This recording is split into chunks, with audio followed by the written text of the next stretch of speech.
ধরনের বৈঠকগুলিতে সরকারি মন্ত্রীদের বা মাননীয় মুখ্যমন্ত্রীর বৈঠকে আমাদের দলের প্রতিনিধিরা যাবেন বা যাবেন, আমি আবার বলছি বয়কট শব্দ ব্যবহার করছি না, কিন্তু এই পরিস্থিতিতে যখন আমাদের কর্মীরা ঘর ছাড়া, কাজে যোগ দিতে পারছেন না, পার্টি অফিস দখল হয়ে আছে, নির্বাচনোত্তর সন্ত্রাস চলছে, এই পরিস্থিতিতে যতদিন এই পরিস্থিতি থাকবে ততদিন মুখ্যমন্ত্রী বা সরকারের মন্ত্রীদের ডাকা কোনো বৈঠকে যাওয়া হবে কি যাওয়া হবে না, এই নিয়ে পার্টিতে আলোচনা চলছে। আমাদের তরফ থেকে একজন বলেছে, যেটা আমরা 6 জন এসেছি। আমাদের বাদলদা, উনি বসিরহাট দক্ষিণের বিধায়ক। আমরা 6 জন এমএলএ। তৃণমূল থেকে যদি কোনো ব্যবস্থা নেওয়া হয় কি বলবেন? বলছি দিদি, একজন এমপি রয়েছে তো, 6 জন বিধায়ক আছেন তো। প্রশাসনিক মিটিং মানেই তো উন্নয়ন নিয়েই আলোচনা, এলাকার উন্নয়ন নিয়েই আলোচনা। এর ডাইরেকশন দিয়েছে, ডেভেলপমেন্ট কিভাবে হবে আমরা সব কথাবার্তা বলেছি। বিরোধী হিসেবে কজন ছিলেন আপনারা? ওইভাবে তো যারা ডাকতে এসেছেন মোরাললেস এসেছে। সেক্ষেত্রে দল থেকে মানে অনুমতি আপনারা পেয়েছিলেন? এটা ডেভেলপমেন্টের ব্যাপারে এখানে দলের অনুমতি কি, তো রাজ্যের মুখ্যমন্ত্রী সবারই মুখ্যমন্ত্রী ডেকেছেন, ডেভেলপমেন্টের ব্যাপারে তো আমাদের কাছতেই হবে। First time MLA. আমি এর আগেও কোনোদিন তৃণমূলের রাজ্য সরকার থাকাকালীন কোনো মিটিং অ্যাটেন্ড করিনি। কাদের ডাকা কি করে থাকবো, আমি তো বিধায়ক ছিলাম না, আমি ফার্স্ট টাইম বিধায়ক, সুতরাং কাদের ডাকা হতো কাদের ডাকা হতো না এ ব্যাপারে আমি অ্যাওয়ার না।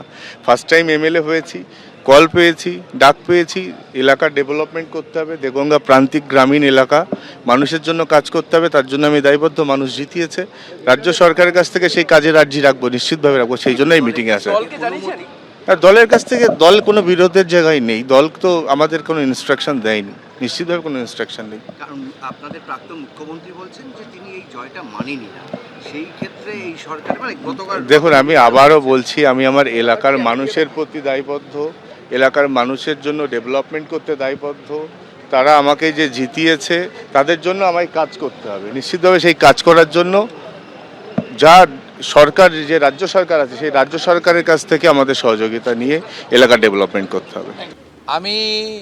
আমরা এত ডাক পাইনি 5 বছর।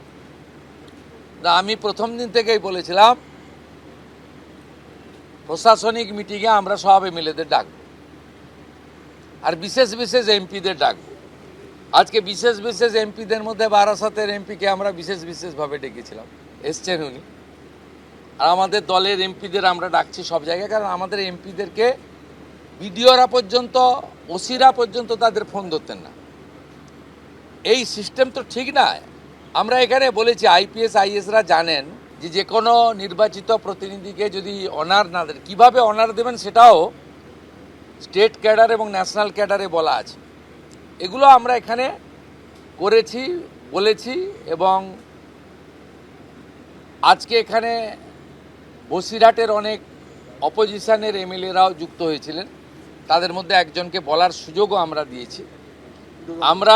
আমরা চাই যে কেন্দ্র রাজ্য ডবল ইঞ্জিনের সুফল মানুষ পাক, এবং কেবলমাত্র নির্বাচনের সময়ই রাজনৈতিক কচকচানি হোক। সারা বছর আমরা কনস্ট্রাকটিভ আইডিয়া নিয়ে কাজ করি।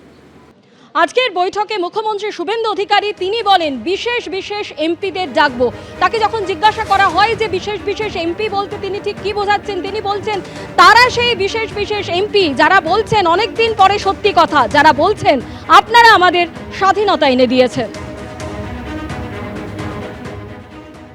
বিশেষ বিশেষ সাংসদ বিরোধীদের তাদেরকে আপনি ডাকবেন, এই বিশেষ বিশেষের টাইপ যদি বলেন যে কি মানে যারা অনেকদিন পরে সত্য কথা বলছেন তারাই বিশেষ বিশেষ সাংসদ।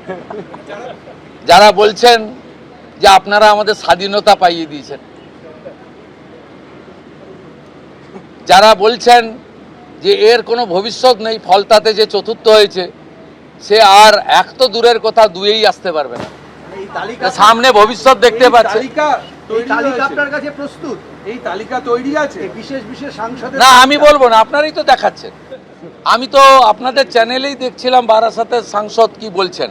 তারপরে সরকারকে বললাম যে উনাকে ডাকুন, উনি নিশ্চয়ই কোঅপারেশন করতে চান। উনি আজকে বক্তৃতা করলেন, কোঅপারেশন করলেন, যাওয়ার সময় হ্যান্ডশেক করলেন, বলে এই প্রথমবার একটা ভালো মিটিং হলো। আমি এর আগে অনেক মিটিংয়ে যোগদান করেছি, বলতেই দেয় না। এবিপি আনন্দ, এগিয়ে থাকে, এগিয়ে রাখে।